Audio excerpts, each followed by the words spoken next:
I want to start this whole thing off by telling you about a friend of mine. His name's Grant. Grant is one of those guys that I love being around. Yeah, we're good friends. We get along. We both have kind of a strange, goofy sense of humor. But every time that I get to hang out with Grant, I leave that encounter, that conversation, that cup of coffee, that phone call, whatever it is, so jacked about life. Just so inspired, so refreshed, all the way down in my soul. I love hanging out with this guy. Do you guys have people like that in your lives? It's like people you love being around. Now, at the same time, we have people in our lives that we tend to avoid like the plague.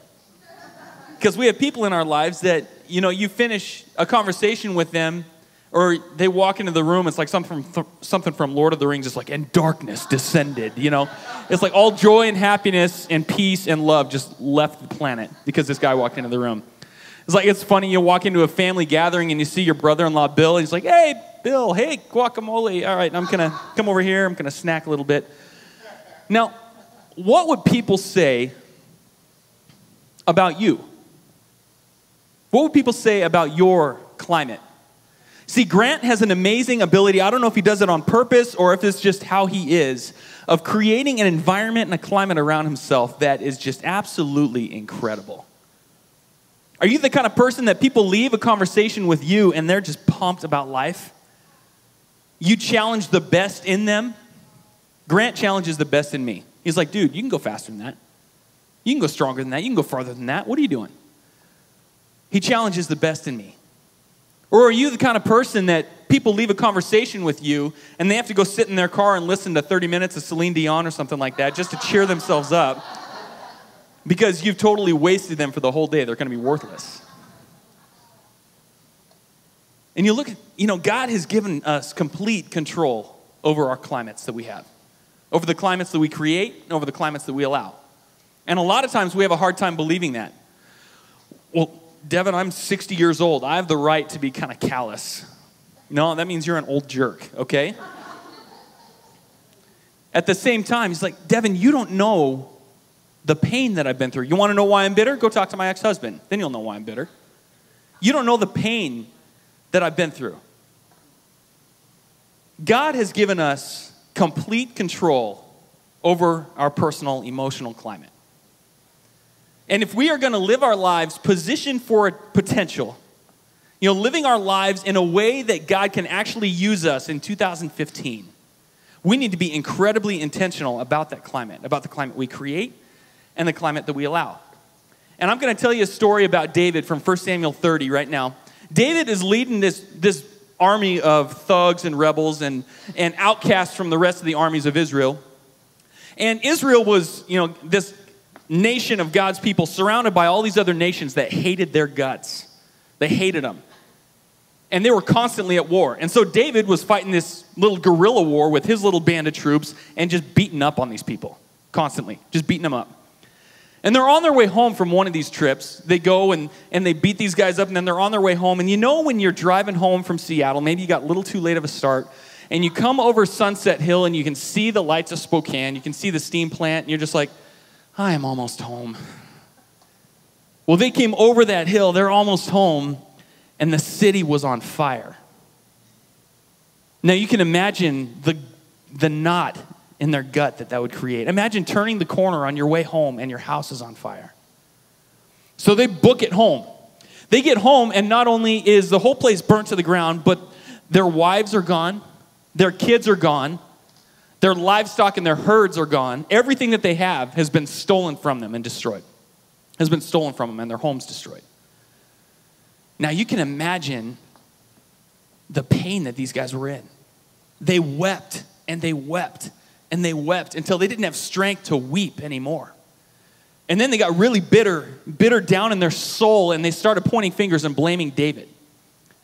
And David was distressed. They actually talked about killing him.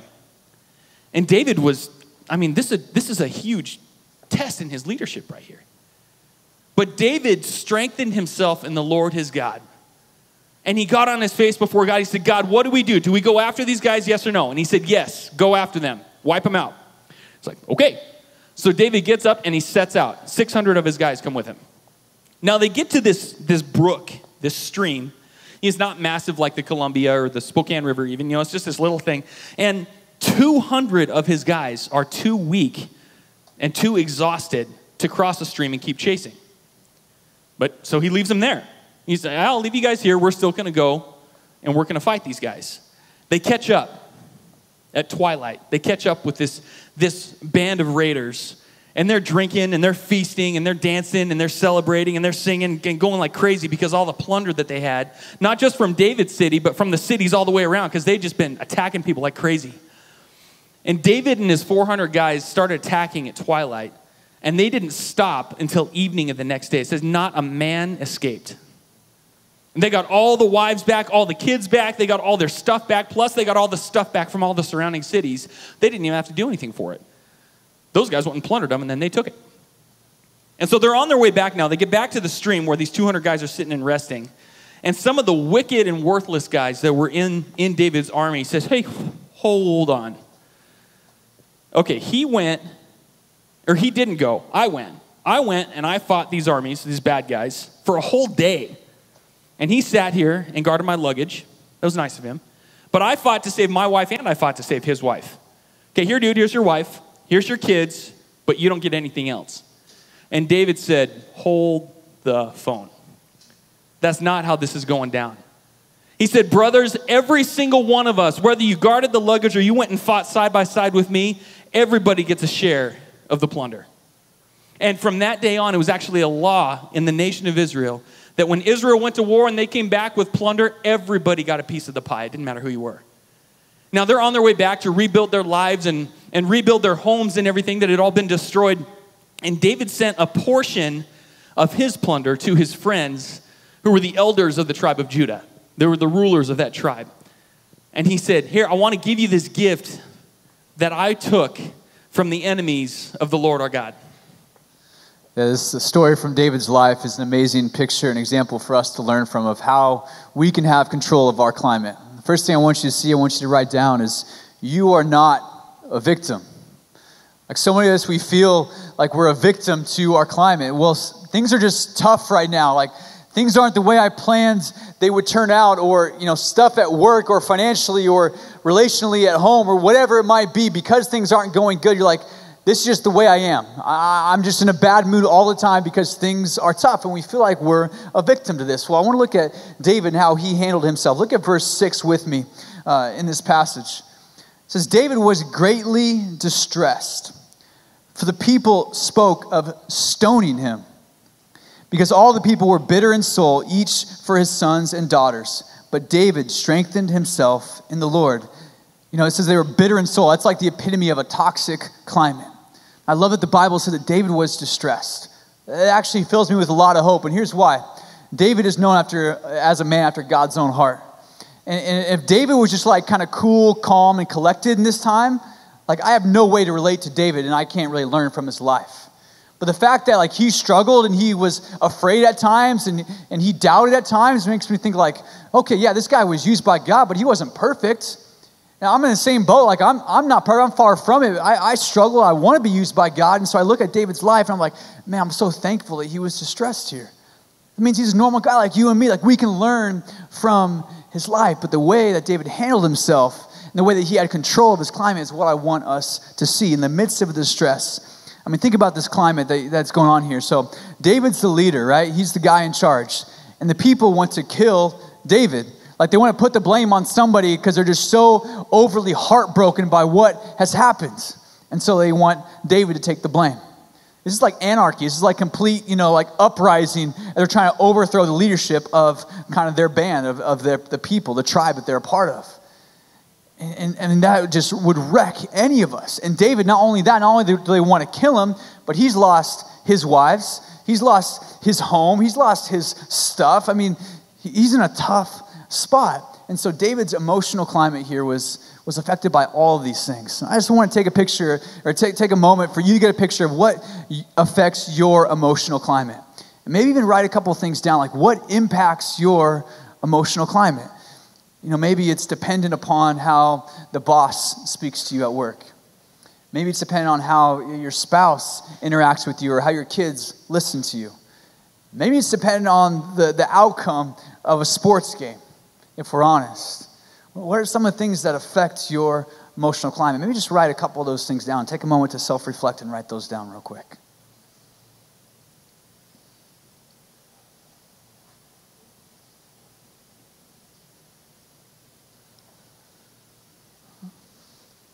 We know and we see that David's emotional impact was in distress, bitter in soul, toxic, fearful.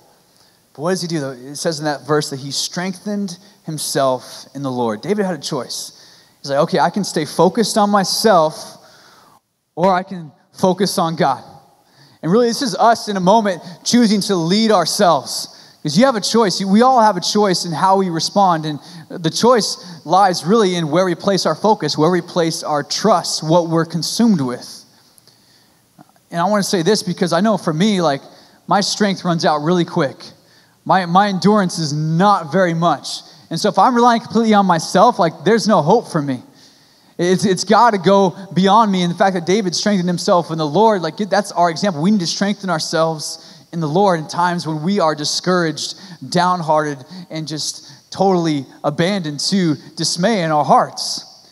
And I want to say this. If you're in the room today and you don't have a relationship with Jesus, putting your strength anywhere other than yourself really is impossible. Because there is nothing greater that you can run to. And so I really, in this moment, I just want to plead with you, like, to put your relationship or put your faith in Jesus to begin that relationship, because he's the one that created you. He's the one that knows you. He has no limit to his power, to his potential. And your strength is going to run out if it hasn't already. You're going to face times when you're tired, when you're exhausted, when you can't go on anymore, and you've got to look to something bigger than yourself, and it's only going to be found in the Lord. David strengthened himself in the Lord, and that's where we need to put our strength as well. David shows us in this picture that, again, that we are in charge of leading our own personal climate. David was in a certain spot. He was discouraged, but he didn't stay there. He put his focus on the Lord. And you know, at certain times in your life when stuff is just hard, it's difficult, nothing seems to be going right, and you're just discouraged, and you just want one thing to grab onto, one thing to put your hope and your faith in, one thing that's going to maybe kind of encourage you or even distract you from all the hard things that are happening in your life. Well, for me, this last week was tough, like really tough, like painful, discouraging in my heart, and I didn't realize how much I was looking for that one thing to distract me from all of it. That one thing that would kind of give me an emotional high to ride for a couple days. Well, that one thing for me was a football game Monday night. I'm an Oregon Ducks football fan. You can save the booze. I don't want to hear it, okay? But I love watching the Oregon Ducks. My family grew up down there, and my dad's from there, and it's just like tradition for us. Well, I'm a fan, but it's not like, I mean, if they lose, I'm like, oh man, that's a bummer. But I don't like, it doesn't wreck me. Well, I'm watching the game Monday night, the championship game. As the game's going on, it's getting worse and worse. I'm getting angrier and angrier and more frustrated. At the end, I'm just so mad. Like, I don't even want to talk to anybody. I don't want to look at anybody. I don't want to see anybody. And I realized in that moment how much I was like putting my hope and my faith in the outcome of a football game, like to distract me from everything else that was really happening, that was really going on in my heart at the moment. And I faced this choice. Like, okay, well, I can just kind of keep pressing this stuff down and keep trying to find something to hide, you know, kind of all of my dismay and all of my discouragement from my heart. I can find something to try to carry me through, or I can actually begin to process this and talk about this and actually deal with it. And that's what I did. It started with a conversation that night as we were getting ready to go to bed with just my wife and I, and she didn't say a whole lot. She just listened. I just poured out my heart and said, babe, I'm mad about this. I am hurt by this. I'm discouraged by this. And she just listened and she encouraged me and she prayed for me, and that actually like began the healing process to where I was actually able to walk through some of this stuff. But how often we try to look for something to hide our hurt. We try to look for something to kind of mask it over. Maybe it's even the game this afternoon. I don't know. But what's going to happen if that doesn't turn out the way you want it to be? Or what's going to happen if you don't, go home and things don't go exactly the way you want to with your kids? Like, what's going to happen when that fails? Where are you going to turn? We have to strengthen ourselves in the Lord. Next piece we see. So David strengthens himself in the Lord. He goes, as Devin told the story earlier, he goes and he seeks the Lord and says, okay, God, what do we do? And the Lord says, hey, pursue them because you're going to reclaim, retake, recapture what they've taken from you. And so David's like, okay. And the next thing we see in verse 9, 3 words, it says, David set out. I love that. David set out, like he said, okay, God spoke, we're going. He doesn't even deal with the conversation of the guys wanting to kill him. Like, he's not even bothered by that. He's like, you know what? God spoke. He said, we're going. We're going to reclaim everything that's been taken from us. Like, that's what I'm focused on. He's not focused on what the guys were saying about him. And so many of us, we get so focused on what people are saying about us, and we're not focused on what God's trying to lead us to. We get distracted. We get kind of sidetracked by, trying to please everybody and want everyone to like us. It's like, it's not going to happen. If you are becoming the man or the woman God's called you to be, if you are living for Jesus, people are going to oppose you. People are not going to like you. They're going to be upset by some of the things you say, some of the things you do. Like, you're going to offend people. The gospel is offensive. To tell somebody, hey, you are a sinner who needs to be saved. Like, you need to repent from your sin and give your heart to Jesus. Like, that is offensive for people that don't believe that. So people are going to try to discourage you. They're going to try to discount you. They're going to try to discredit you. But our part is to keep our focus on the Lord. And like David, it's to set out, to take that first step. For all of us, you might be in a negative emotional climate right now. The first step is to take a step in the right direction. And for David, it was to set out. The first step for you today might be to change some of your habits, to maybe look at a change in some of your relationships even, a change in some of your routine, or maybe it's a change in how you filter information, because you just take what everyone says, and if it's good, then you're good. If it's bad, then you're bad, but you don't filter it through the source of God's word to say, okay, is this something I actually need to allow to affect my heart or not? We need to establish a filter in how we receive information. So what's that first step for you to begin to establish a healthy climate in your heart?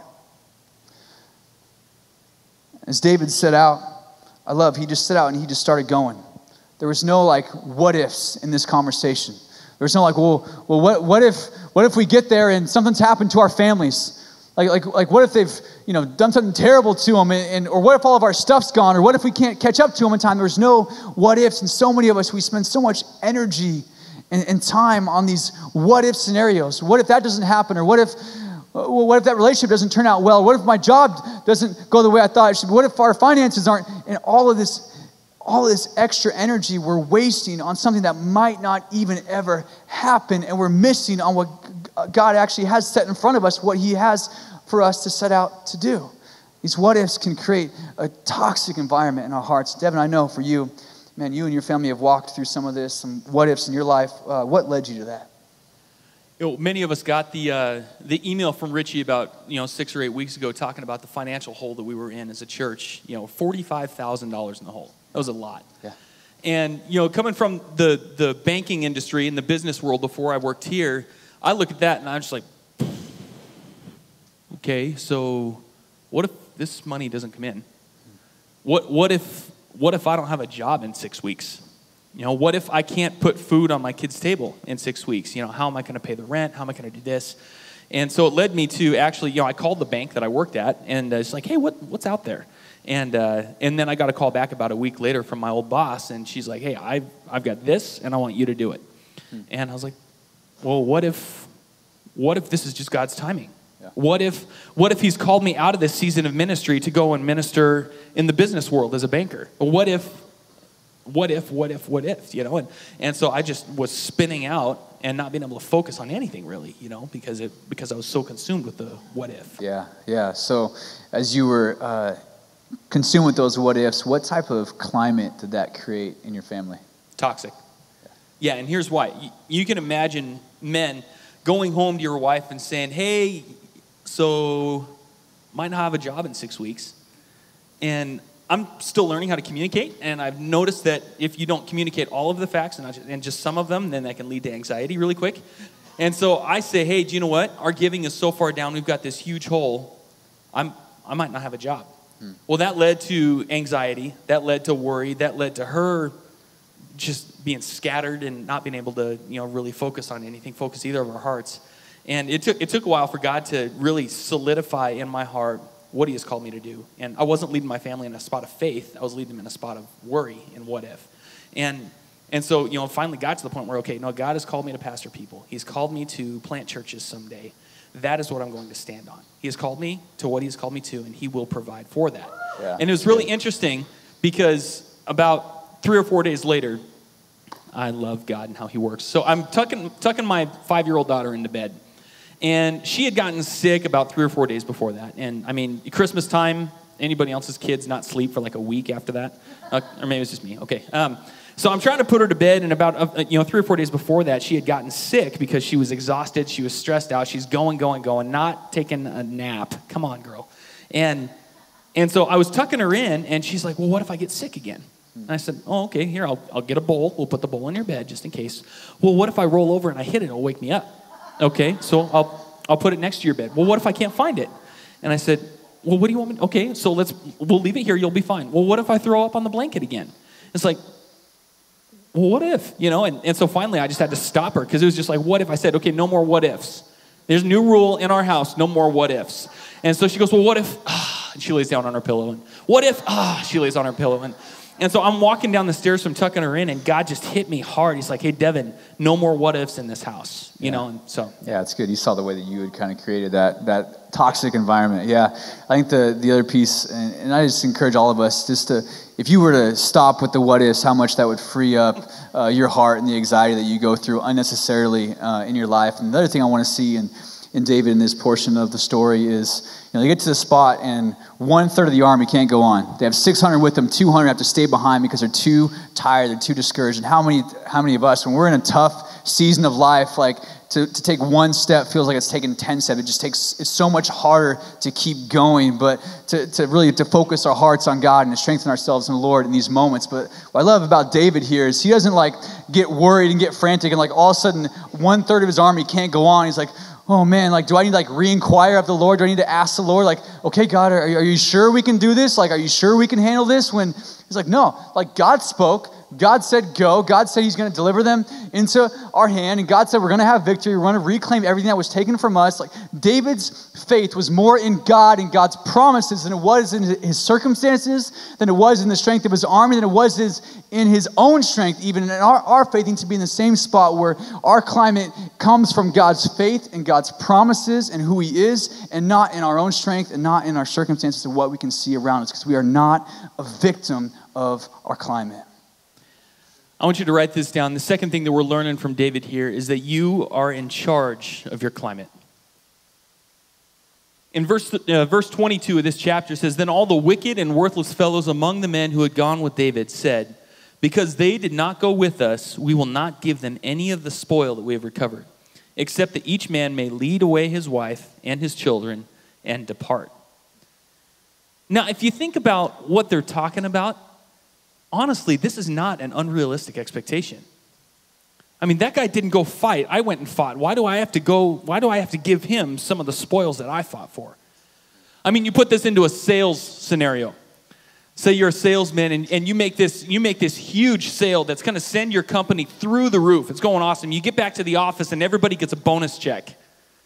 And everybody gets the same bonus check. And that salesman who sits and plays solitaire, he's on Facebook all day, got the same bonus check that you did. It's not an unrealistic expectation to say, why does he have to get what I fought for? They were comparing themselves to the guys who went and fought. And that's very easy for us to do.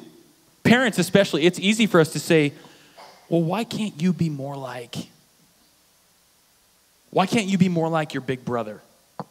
He's off to college, he's starting a family, got a career, you're playing Call of Duty and eating my food. Why can't you be more like your brother? Or you're talking to your spouse, he's like, man, her husband loves her so well. Why can't you love me the way that he loves her? Or if you look at even sitting and having coffee, it doesn't even have to be between the two of you. You're having coffee with somebody, it's like, man, your wife respects you so much. My wife doesn't respect me. Why can't my wife be more like your wife? Now, if you think about this, though, many of us haven't said things like that, but it's often not outside voices that say that. You know, I get to comparing myself both positively and negatively to the people around me. Man, why can't I love my team and be as relational with my team as Shane is? How come I can't preach like Richie? Why am I not more like Richie? Or, man, I just talked to this pastor over in Seattle, and he hasn't even done this yet, but I've done that. I'm not even to where he's at. Why hasn't he done the things that I've done? Why isn't he more like me? And as we're doing this, we create an entirely toxic climate that is a poison that will consume us like nothing before. Because it gets our eyes focused on other people instead of focused on Jesus. And if you look at what David did here in the next verse, David says this. It says, "But David said, 'You shall not do so, my brothers, with what the Lord has given us. He has preserved us and given into our hand the band that has come against us.'" David was very intentional about two things. He was very intentional about the climate that he was creating and the climate that he was allowing. Those are two very different things that are as equally as powerful when it comes to the environment that you surround yourself with. Yeah. And with the climate that he was creating, these are all the worthless, wicked guys who actually went with him and fought with him. They did the right thing. They went with him. And he looks at them and he says, "Hey, brothers, it can't be like this." He's talking to these punks. This future king is talking to these punks and he calls them brothers. He was seeking to unite them. And at the same time, the culture that he refused to allow was a culture of division, a culture of comparing, and a culture of toxicity. Because if you look at this, he's walking by and he hears these conversations happening and he says, "Whoa, no." And he stops it right there. We are completely in charge of the culture that we create and the culture that we allow. And if you look at it, he challenged them. He says, "Why on earth would you be selfish with what God has given us?" And I look at my own life, when I was running from God and running from doing what God has called me to do, and I was working at the bank, that whole time that I was hanging on so tightly to the gifts that God has given to me. I'm a dreamer. I'm an entrepreneur. I love starting new things. Like I thrive in that. But I was working so hard to create the empire of Devon. I was working so hard to be the youngest CEO in bank history. To be completely financially free by the time I was 30. My dreams were all about me. And it wasn't until God completely got a hold of my heart again and says, "How dare you be selfish with what I have given you? How dare you?" See, the culture and the climate that these guys were trying to create was one of division. Because they told the guys, "Take your wife, take your kids, and leave." And David said, "We're going to be unified." And when he said that, and when he claimed that, and when he stood and towed the line on that right there, it established a climate that lasted for the rest of his life and the rest of his reign. Now, if you look at what happened next, when David came home to Ziklag, he sent part of the spoil to his friends, the elders of Judah, saying, "Here is a present for you from the spoil of the enemies of the Lord." Now, very intentionally right here, David made this not about him. See, oftentimes we fight battles every day. We've got these battles that come in and consume us every single day that we have to choose. Okay, is this a battle about me or is this a battle with the enemies of God? You get in an argument with your wife on your way out the door to go to work. You're just like, "Urgh." Okay, I'm going to go to work, and hopefully by the time I get home, she's calmed down enough that we can actually have a conversation. I might even get an apology out of her. Or your kids are going crazy. And they're beating each other up and they won't listen at all. You're like, "Okay, I'm going to go into my room. I'm going to scream into my pillow for 10 minutes. Hopefully they figure this out because I can't deal with this." Or you've got a boss that is overbearing and domineering and just a jerk. And he comes in and tears stuff up and then he leaves and you look at the guy next to you and you're like, "Do you hear what he just said? Can you believe what he's doing? I can't believe that we have to listen to this guy." See, that's when our enemies are about us. Our enemy is not our spouse. Our enemy is not our kids. Our enemy is not our boss. That's so man-sized. The enemies of the Lord that he has called us to fight here are this. It's division in your marriage. It's a lack of intentionality and a lack of striving to leave a legacy to your kids that's worth following.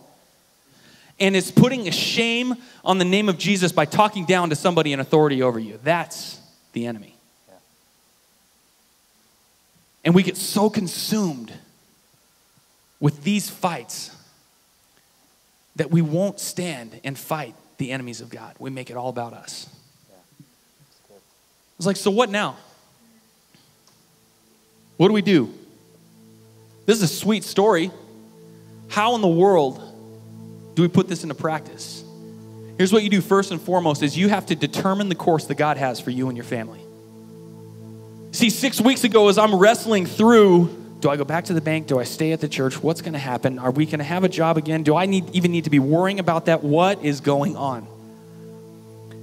And so I started praying about it, and I started digesting this with more than just in my own head. And God said, what have I called you to?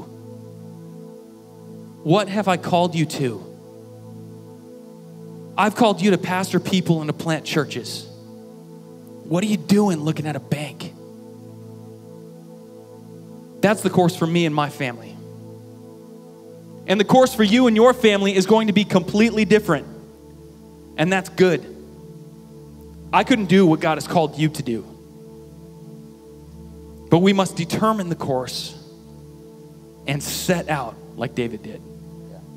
David didn't sit and strategize about, okay, when's the timing going to be right? When's this going to work out? Do we go now? Do we wait? Do we eat something and then go? I mean, he set out.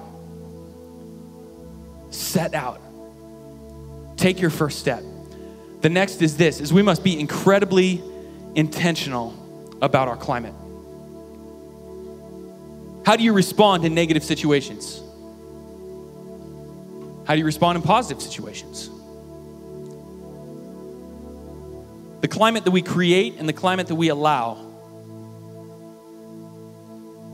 are paramount. Now, if you look at what David did, first and foremost, when the guys were talking about stoning him and killing him, he didn't say a word. He went and he strengthened himself in the Lord God. Now, if he would have stepped up and said, no, okay, you guys, you don't want to kill me. I don't want you to kill me. That wouldn't be good. He didn't say a word. He walked away from that conversation. What's a conversation that you are in that you don't need to be in? If he would have stepped up, it would have entirely been self-preservation and all about him. What conversations do you fight daily in and out and in and out and in and out to preserve your image? It's not about you. It's not about me. At the same time, at the end, when they come back and he hears these grumbling and these murmuring by these guys and he says, what are you doing? No, we do not stand divided. What are conversations that you're a part of or that you hear that you need to step up and say something that you haven't? The climate we create and the climate that we allow.